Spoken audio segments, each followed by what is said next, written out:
You, John Fitzgerald Kennedy, do solemnly swear I, John Fitzgerald Kennedy, do solemnly swear that you will faithfully execute the office of President of the United States that I will faithfully execute the office of President of the United States and will, to the best of your ability, and will, to the best of my ability, preserve, protect, and defend the Constitution of the United States. preserve, protect, and defend the Constitution of the United States. So help you God.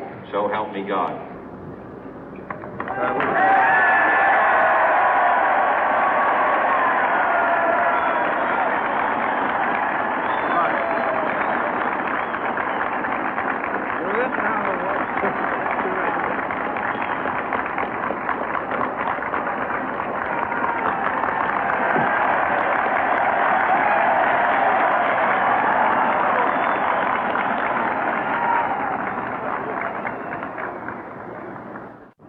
Vice President Johnson, Mr. Speaker, Mr. Chief Justice, President Eisenhower, Vice President Nixon, President Truman, Reverend clergy, fellow citizens. We observe today not a victory of party, but a celebration of freedom, symbolizing an end as well as a beginning, signifying renewal as well as change. For I have sworn before you and Almighty God the same solemn oath our forebears prescribed nearly a century and 3/4 ago. The world is very different now, for man holds in his mortal hands the power to abolish all forms of human poverty and all forms of human life. And yet the same revolutionary beliefs for which our forebears fought are still at issue around the globe. The belief that the rights of man come not from the generosity of the state, but from the hand of God. We dare not forget today that we are the heirs of that first revolution. Let the word go forth from this time and place to friend and foe alike that the torch has been passed to a new generation of Americans born in this century, tempered by war, disciplined by a hard and bitter peace, proud of our ancient heritage, and unwilling to witness or permit the slow undoing of those human rights to which this nation has always been committed and to which we are committed today at home and around the world.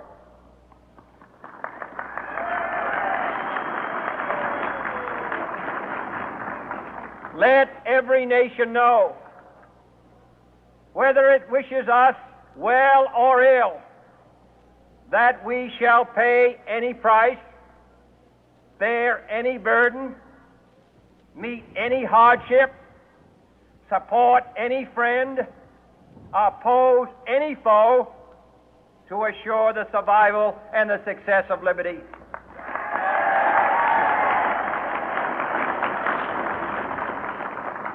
This much we pledge and more. To those old allies whose cultural and spiritual origins we share, we pledge the loyalty of faithful friends. United, there is little we cannot do in a host of cooperative ventures.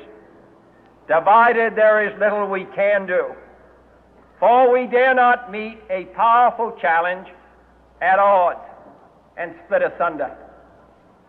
To those new states whom we welcome to the ranks of the free, we pledge our word that one form of colonial control shall not have passed away, merely to be replaced by a far more iron tyranny. We shall not always expect to find them supporting our view, but we shall always hope to find them strongly supporting their own freedom, and to remember that in the past, those who foolishly sought power by riding the back of the tiger ended up inside.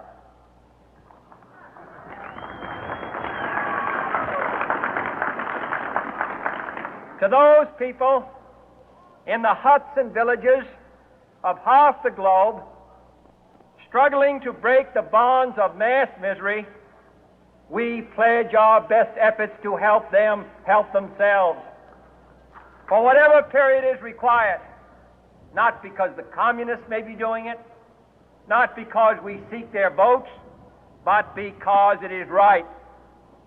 If a free society cannot help the many who are poor, it cannot save the few who are rich.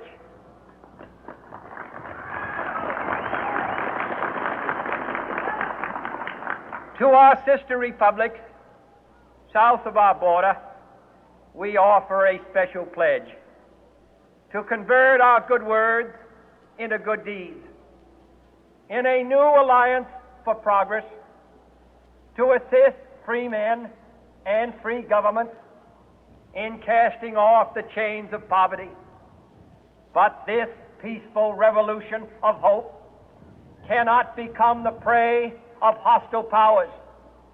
Let all our neighbors know that we shall join with them to oppose aggression or subversion anywhere in the Americas. And let every other power know that this hemisphere intends to remain the master of its own house.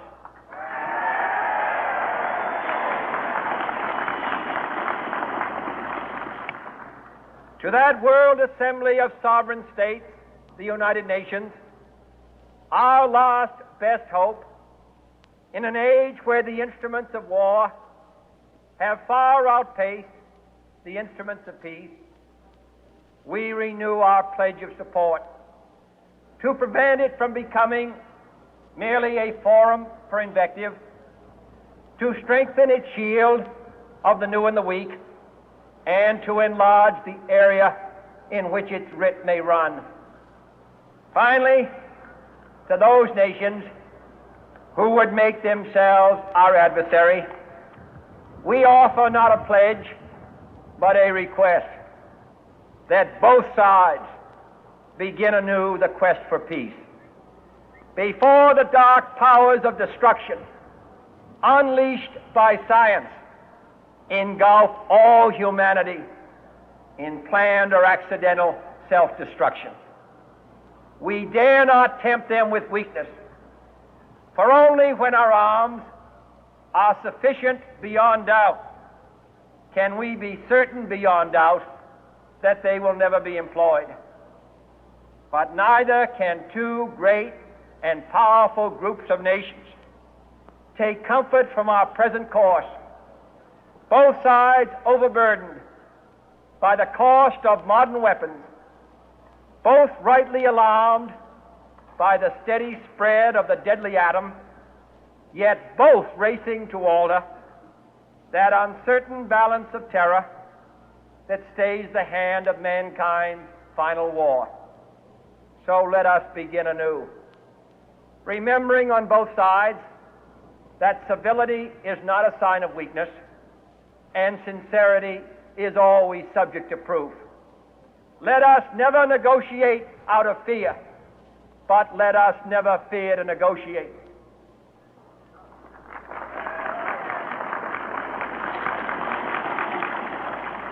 Let both sides explore what problems unite us, instead of belaboring those problems which divide us. Let both sides, for the first time, formulate serious and precise proposals for the inspection and control of arms, and bring the absolute power to destroy other nations under the absolute control of all nations.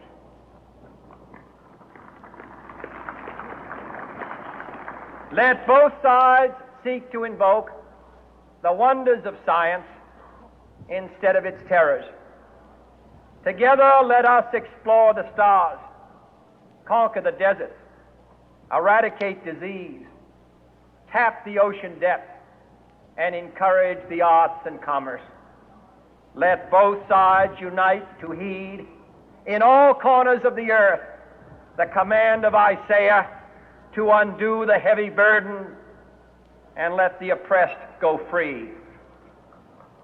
And if a beachhead of cooperation may push back the jungle of suspicion, let both sides join in creating a new endeavor, not a new balance of power, but a new world of law, where the strong are just and the weak secure and the peace preserved. All this will not be finished in the first 100 days, nor will it be finished in the first 1,000 days, nor in the life of this administration, nor even perhaps in our lifetime on this planet. But let us begin.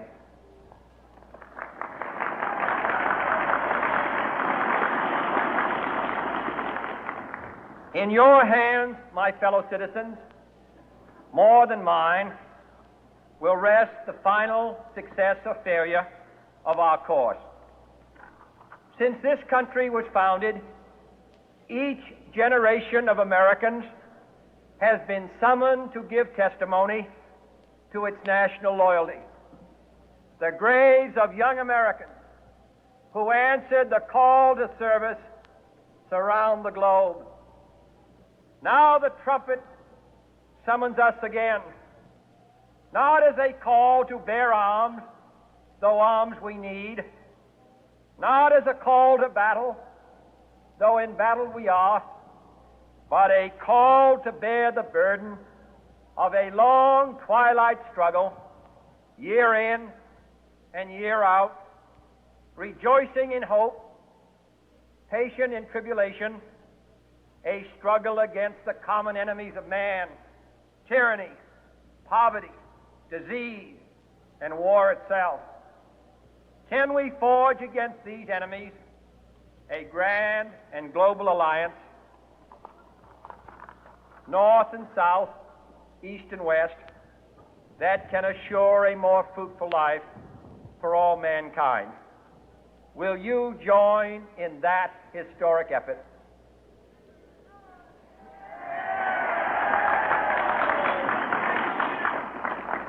In the long history of the world, only a few generations have been granted the role of defending freedom in its hour of maximum danger. I do not shrink from this responsibility. I welcome it.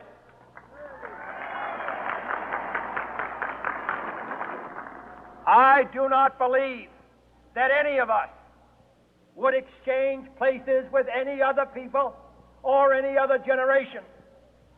The energy, the faith, the devotion which we bring to this endeavor will light our country and all who serve it. And the glow from that fire can truly light the world. And so, my fellow Americans, ask not what your country can do for you. Ask what you can do for your country.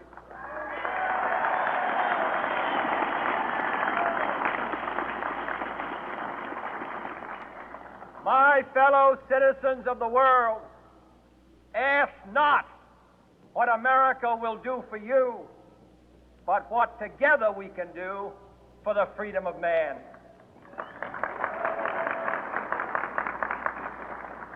Finally, whether you are citizens of America or citizens of the world, ask of us here the same high standards of strength and sacrifice which we ask of you.